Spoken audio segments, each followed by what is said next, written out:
Now we turn to the Dalai Lama's text on Dzogchen, and we're starting on page 56 here.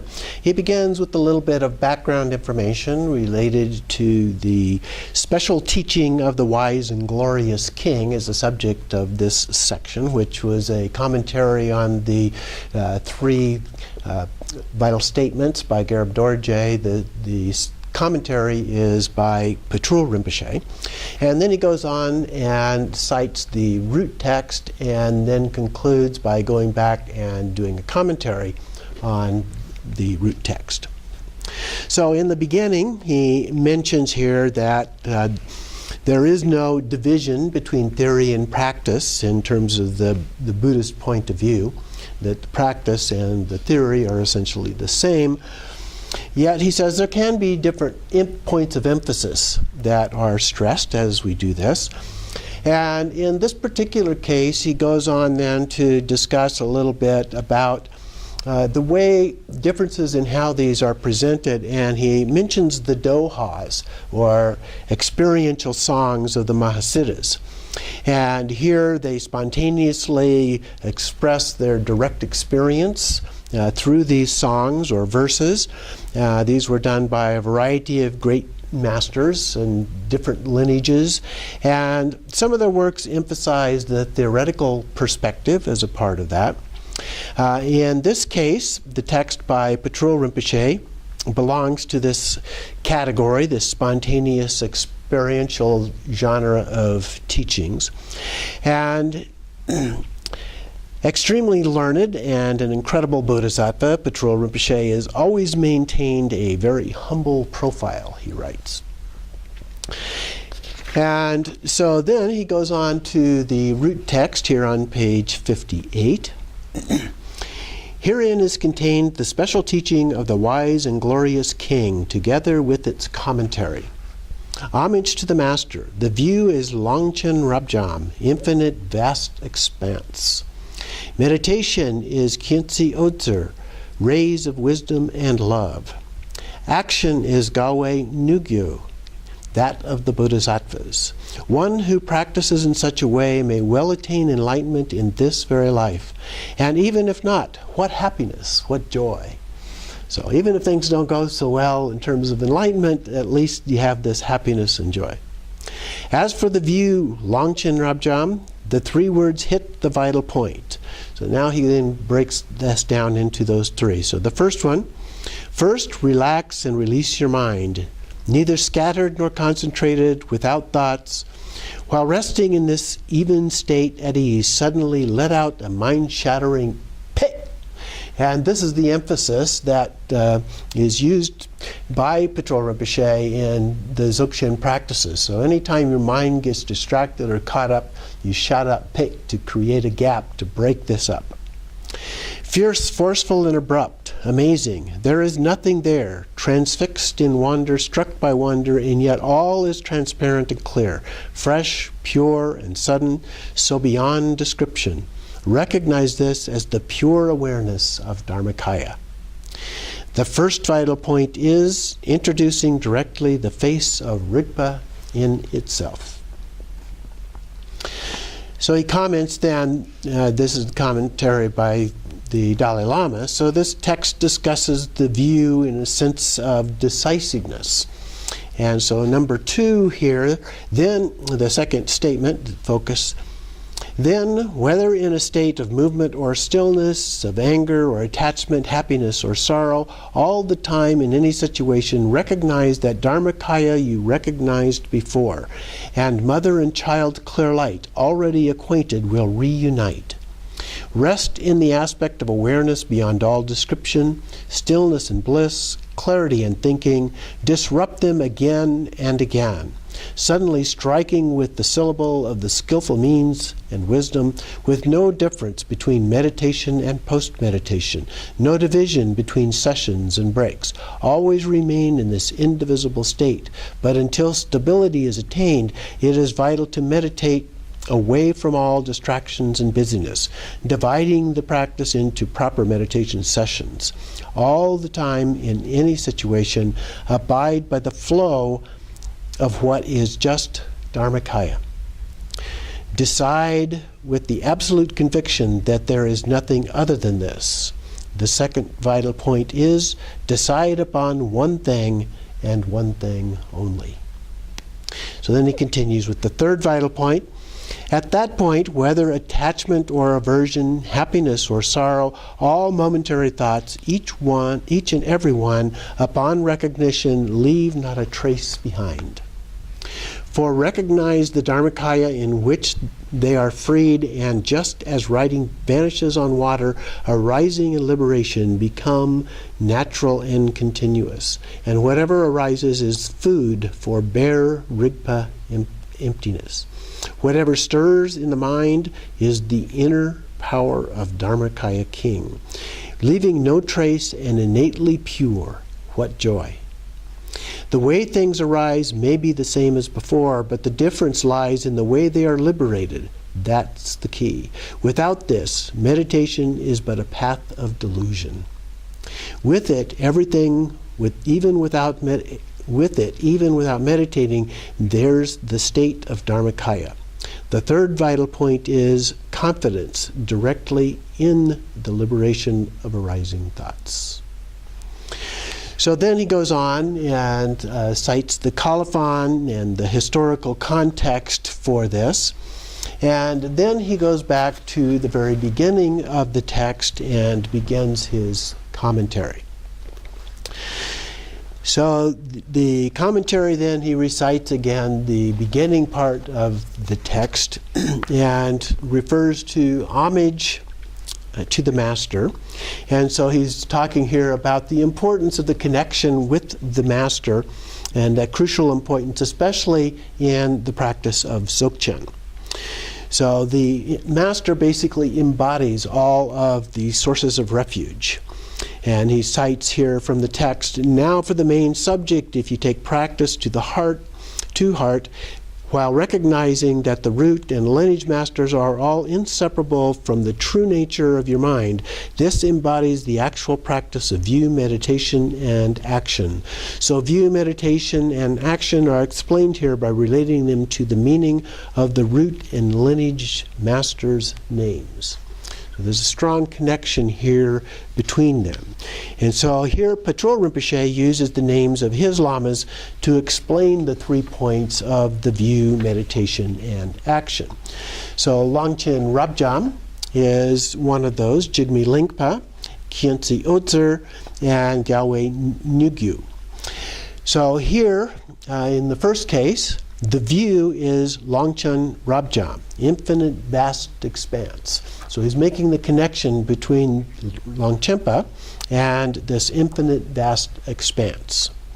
Then the Dalai Lama goes on to make comments about the Dharmadhatu, or Tathagata Garbha, or Buddha nature, of clear light. Now, the Dalai Lama and others also in the Sarma traditions, the new schools, will tend to use the phrase clear light. Whereas in the Nyingma tradition, commonly we use the term Rigpa. Although sometimes I've seen the Dalai Lama even refer to it as Rigpa clear light, combining the two together. And so here he talks about the essence being primordial purity, which refers to the Trekcho, and its nature spontaneously present, which refers to Togao. And then he talks about the view as an expanse, or a sense of openness. And that permeates everything and is within which everything is contained and complete. And so then from the actual text, the root text here, he refers to meditation being the union of emptiness and compassion, or wisdom and compassion, the ultimate and the relative, and so forth, which is indeed bodhicitta. So bodhicitta has the relative and the ultimate aspects of that. So wisdom then refers to the insight practice, the vipassana, and so forth. And skillful means, or shamatha, and loving kindness then are also combined together then. So meditation is Khyentse Ozer, rays of wisdom and love.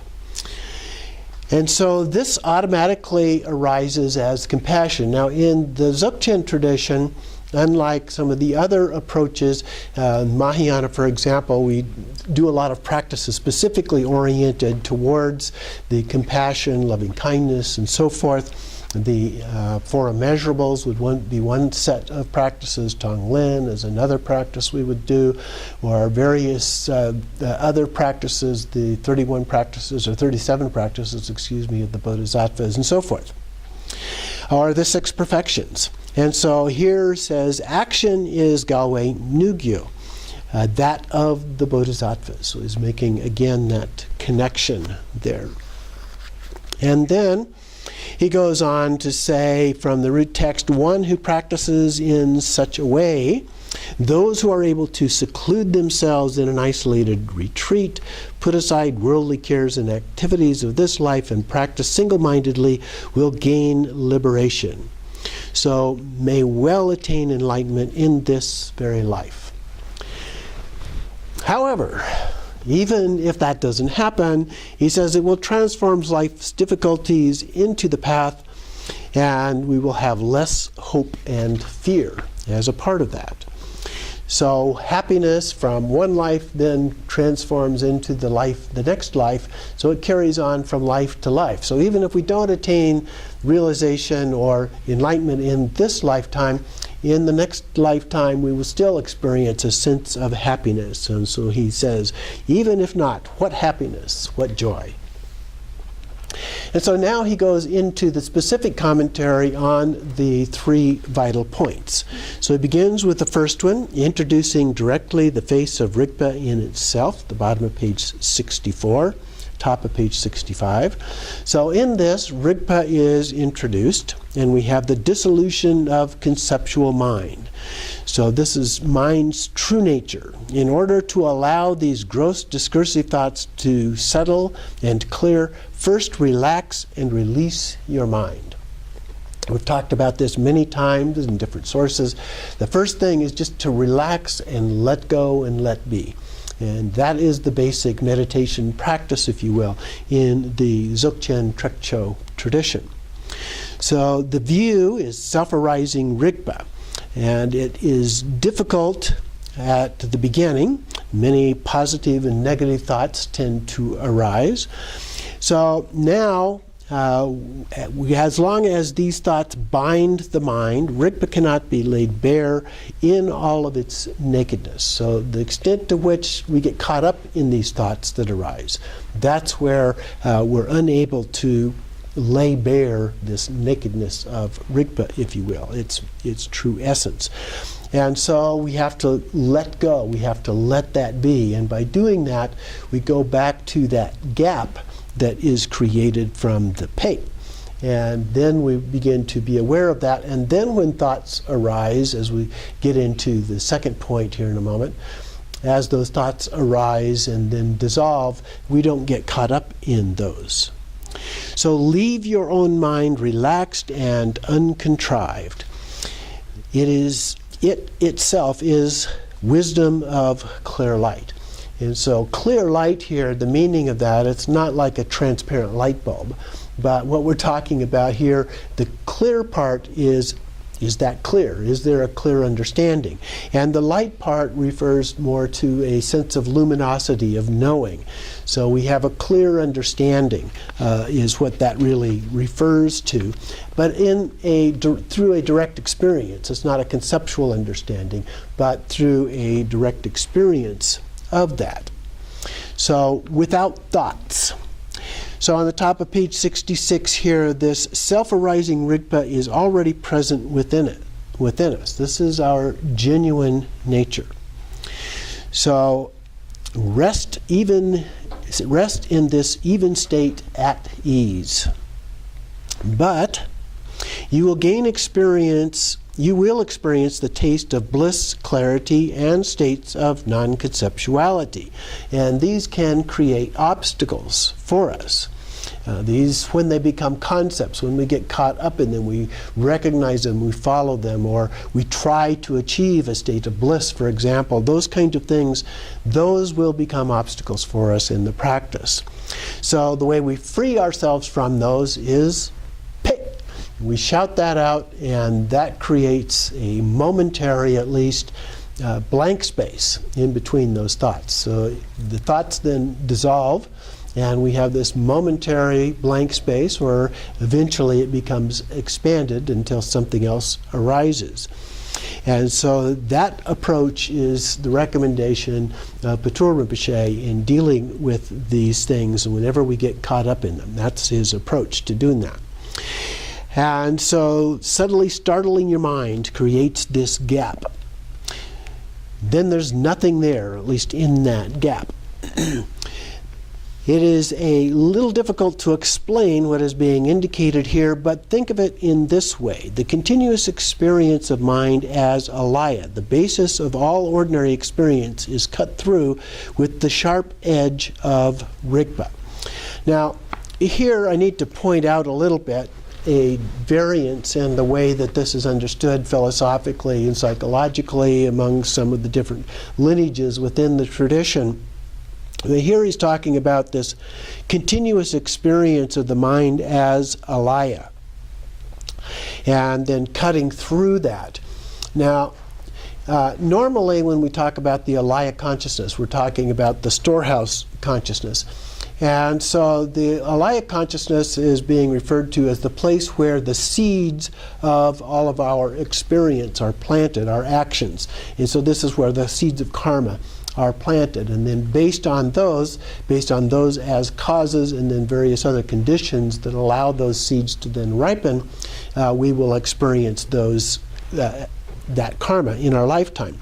But here from the wording, it looks like this experience of alaya is more like our ordinary experience, and usually that is described in the Tibetan Buddhist tradition as being the 6 consciousnesses, the 5 sense consciousnesses like seeing, hearing, and so forth, and then the 6th one being the thought and feeling consciousness.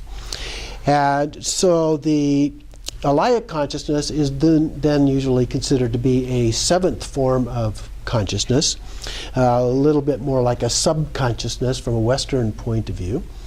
Something that's there and from our habitual tendencies causes us to act in particular ways or react in particular ways and so forth. Now also in some traditions that alaya consciousness is considered to be the highest consciousness. In others there are consciousnesses 1 or 2 beyond that that refer to the ultimate or primordial consciousness. In some cases, that's broken down even into 2 parts. So we have first the form of primordial consciousness of which we understand it to be. It's our ordinary understanding of that. And then the next primordial consciousness would be the real thing. It's a little bit like the child pure light, or child clear light, and the mother clear light, if you will. So various forms of understanding these different levels of consciousness and how they relate. So I just wanted to point that out here. And so then he's talking about cutting through that with the pate, and then for an instant naked rigpa can be perceived. So we identify it and understand the significance of what it is that we are identifying here. So this is the Dharmakaya. Naked awareness dwells as the wisdom that transcends the mind and is transparently clear. So then on page 68, he talks about this experience as being beyond words, beyond description, and that the key here is that Rigpa, Dharmakaya, is the primordial purity. It is free from all elaboration. So there's this unceasing flow of clear light. So this flow, and it really has kind of a feeling of a flow to it, that it's just there, it's very stable and very peaceful. And this is the non-meditation. So we recognize this as the pure awareness of Dharmakaya. So it is directly introduced. In Dzogchen, the view is the matter of focusing uniquely on Rigpa and making that experience into meditation, which is what we sometimes refer to as being without meditation. A little bit of irony there in how that is used. So this is the first vital point, introducing directly the face of Rigpa itself, often accompanied by the pointing out instructions, which we did last time. Then we meditate on that, or rather just abide in it one-pointedly as a part of that, just as it is. So on page 70 then we continue into the second vital point, decide upon the one thing and the one thing only. So here he talks about meditation, a natural state of rest, like a continuous flow, again, of a river without cultivating stillness or suppressing thought. In recognition, when stillness occur, it is the Dharmakaya. When movement arises, it is the power of wisdom, or the energy of that. So from the Rigpa, whenever thoughts arise, that is a manifestation arising from that, the view that we use here in the Dzogchen tradition. So Rigpa has been introduced regardless of what thoughts arise, and there's no need to react to them at this point. There's no need to use some specific and deliberate means to block these thoughts. Simply hold on to the natural state of Rigpa.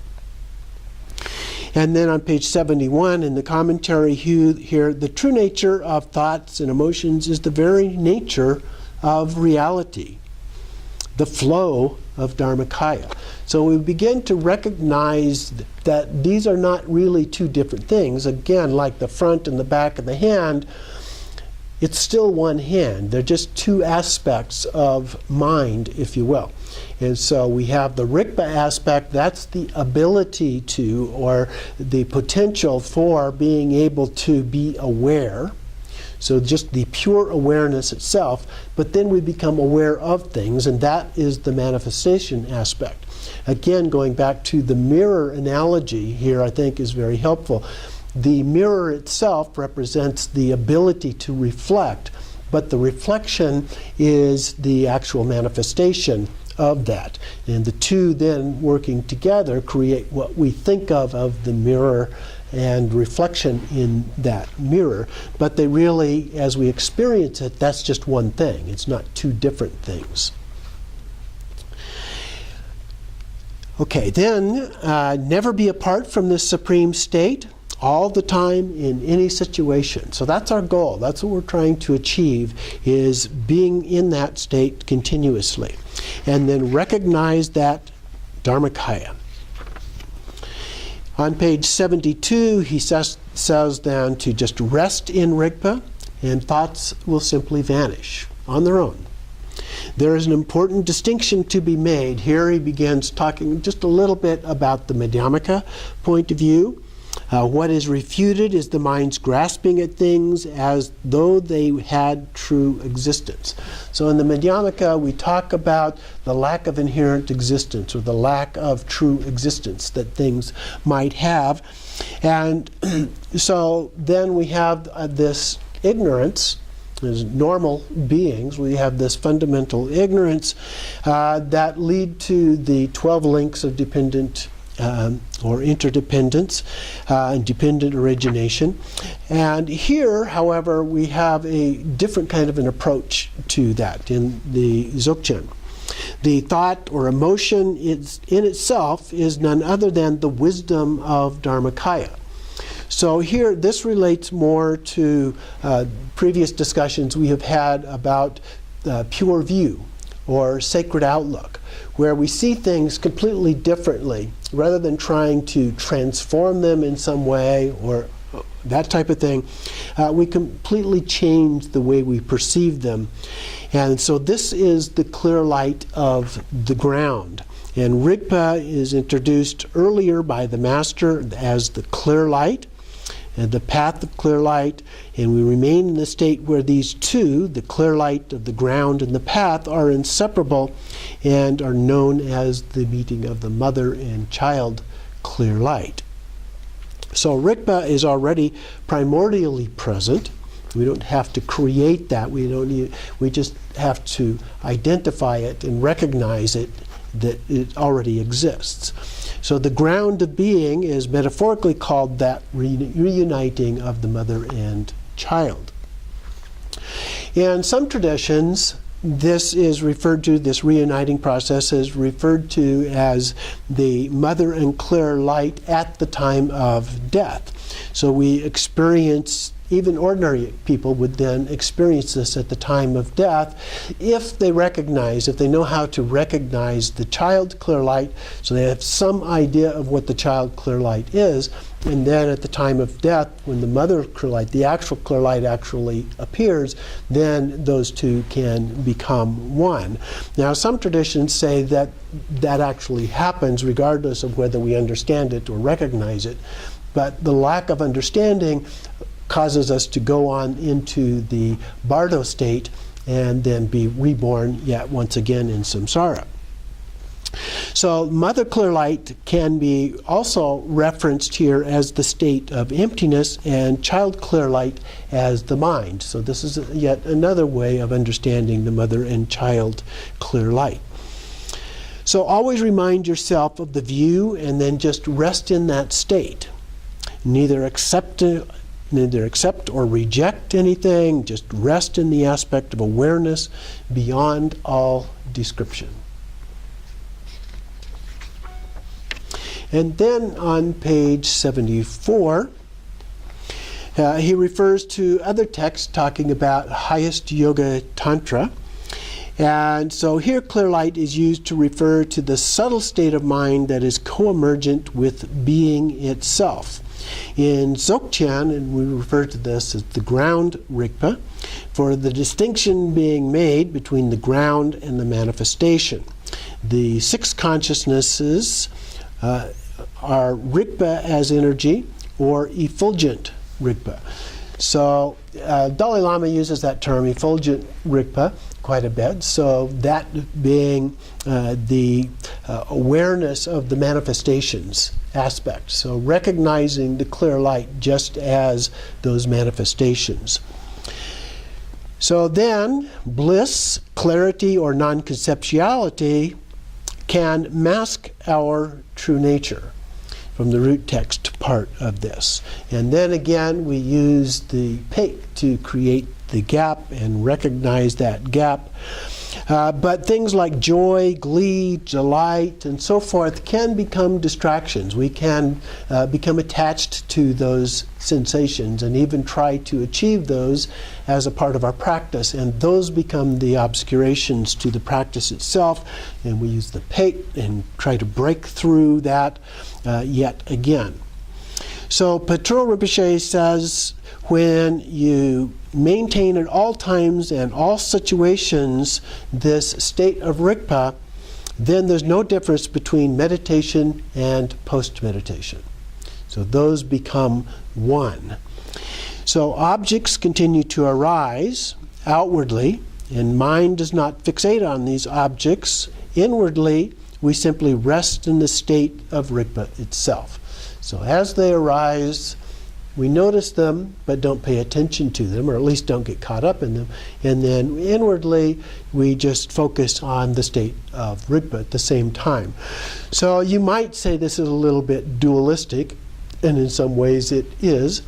I sometimes refer to this as not just the outward and inward aspect, but foreground and background aspect. But we recognize them as one. We recognize them as the mirror and the reflection all at the same time without getting caught up in that. And we know them as having this unified characteristic, this unified quality, and yet it goes on, and so we're not affected. One of the fundamental things that we're trying to achieve in our Buddhist practice is to be able to be unaffected by these things that go on in our life. Normally what we would refer to as the afflictive emotions and so forth. So anger and so forth appear, and so we may still experience those, but by creating this gap, by creating this state of understanding this flow of Rigpa, when the experience comes up of anger, we don't respond to that the way we normally would. We break through that response, and as a result of that, we are better able to deal with things in our daily life, respond to them like a Buddha would respond. So then we have nothing left to meditate on, and this is referred to as non-meditation.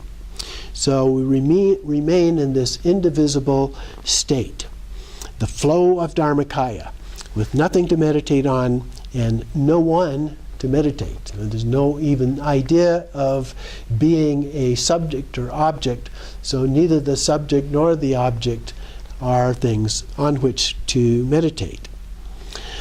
However, he goes on here at the bottom of page 76, for beginners, they must meditate in order to extend the experience over time, so away from all the distractions and busyness.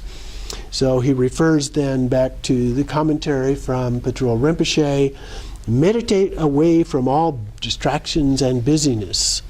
So we divide the practice into proper meditation sessions and abide in the all-penetrating state of awareness after meditation all the time in any situation.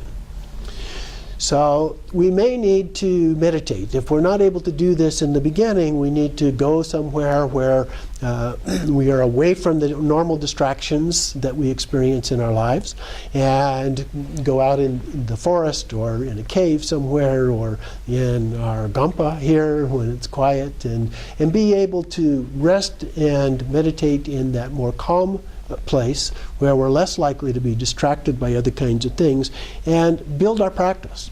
And as we build our practice, we become able to do those in a rather calm place, then we can go back into what we call the real world and be able to do that practice where those distractions are being thrown at us quite regularly.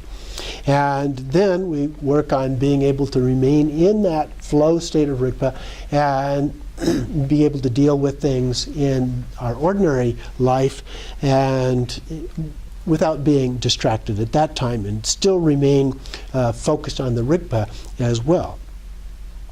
So we have the strong habits from the past and attachments and aversions that have to be stabilized, and then we develop this certainty through practicing this again and again. So then there's no need to seek anything else on which to meditate, and we maintain an unconcerted, carefree nonchalance toward all actions and all thoughts. Abide by the flow of what is Dharmakaya.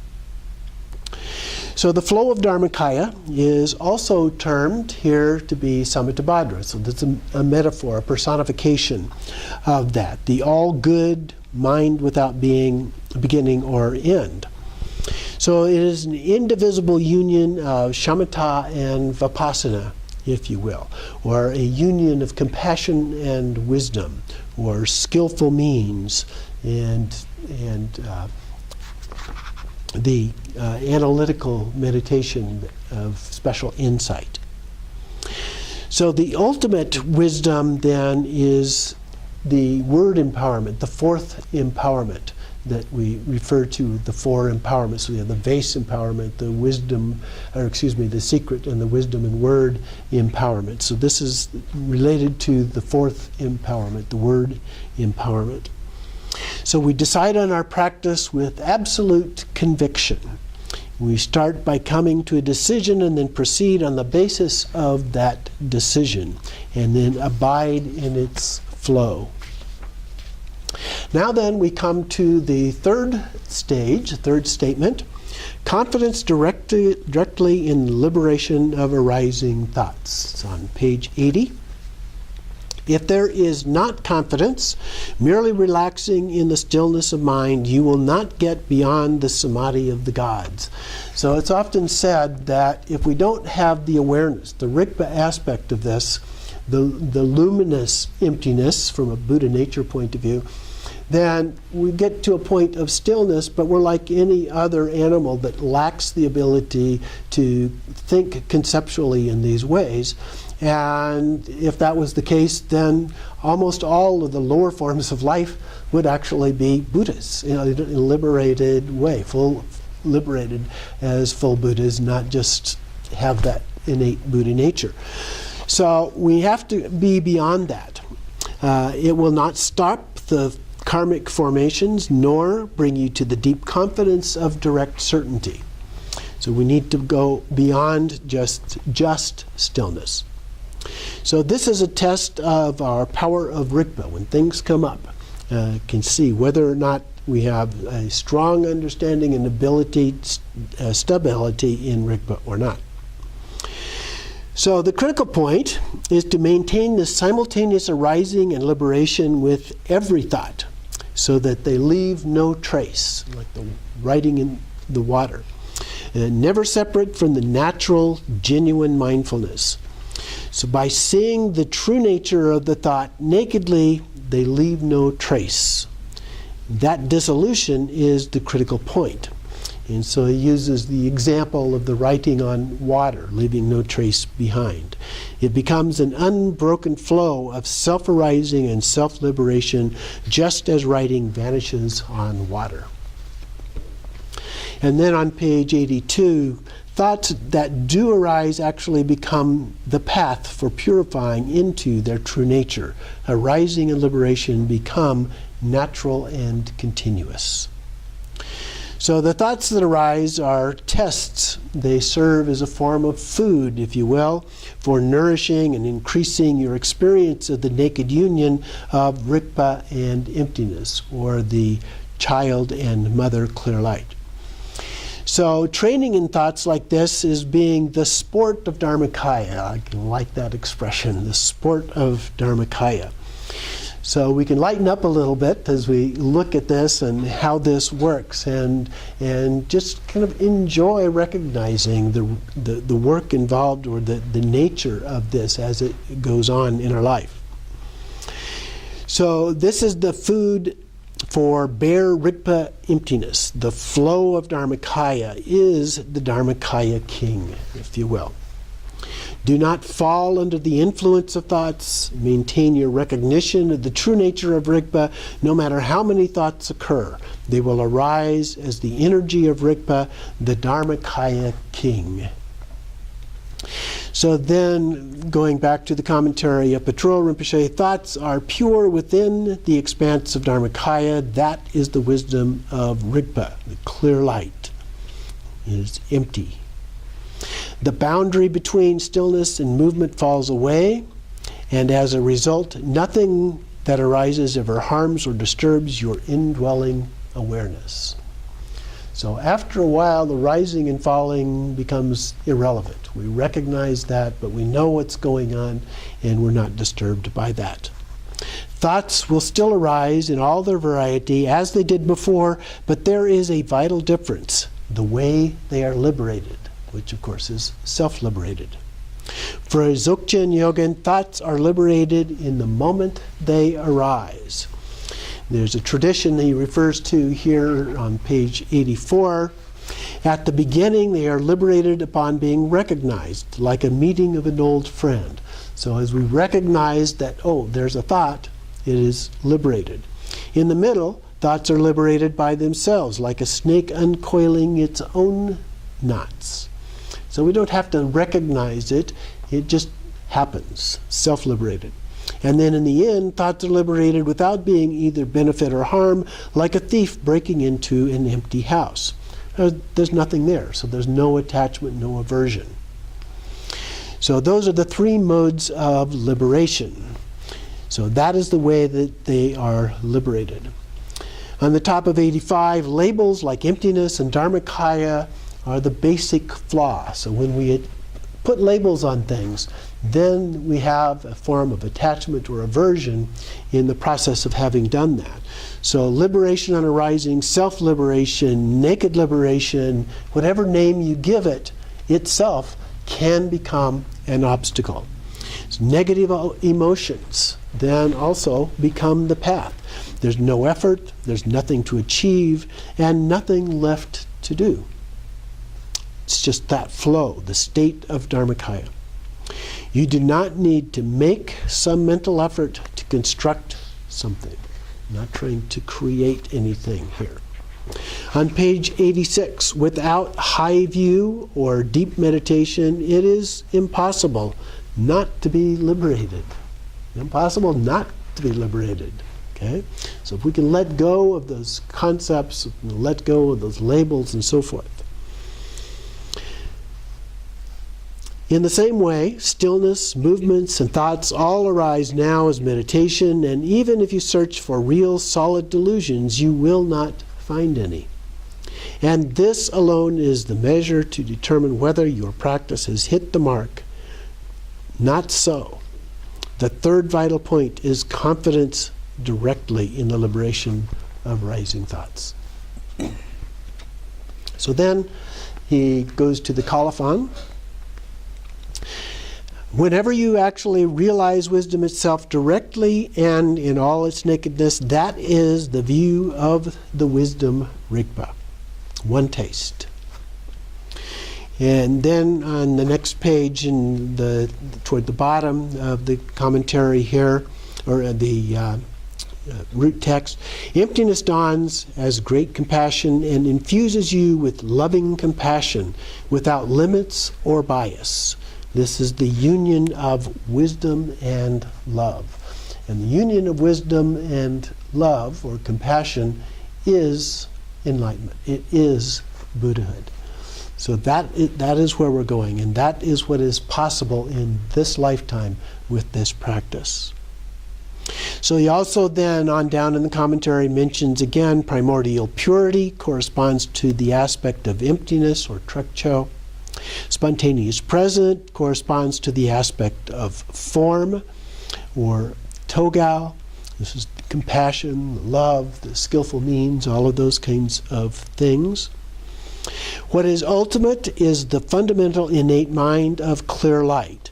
Now here he also makes a reference to the philosophical school of Shintang, the empty of other school of Madhyamaka, and also talks about, says that you would consider that to be, that they would consider that to be the ultimate, with primordial purity and spontaneous presence as its aspects.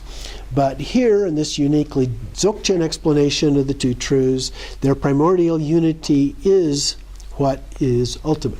So it's a both and kind of an approach. They're both a part of that.